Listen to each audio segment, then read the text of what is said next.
আল্লাহুম্মা সাল্লি। মারছে, তারপর আবার ধাক্কা হয়েছে, কিংবা আবার মারছে, আবার ধাক্কা হয়েছে। এটা তো মানে ইতিহাসে আছে।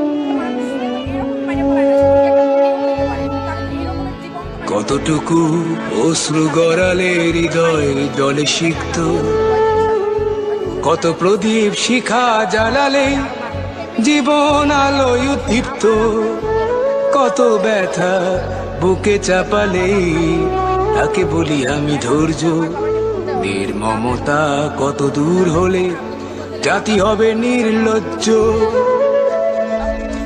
আমি চিৎকার করে কাঁদিতে চাহিয়া করিতে পারিনি চিৎকার। আমি চিৎকার করে কাঁদিতে চাহিয়া করিতে পারিনি চিৎকার। বুকের ব্যথা বুকে চাপায়ে নিজেকে দিয়েছি ধিক্কার। কতটুকু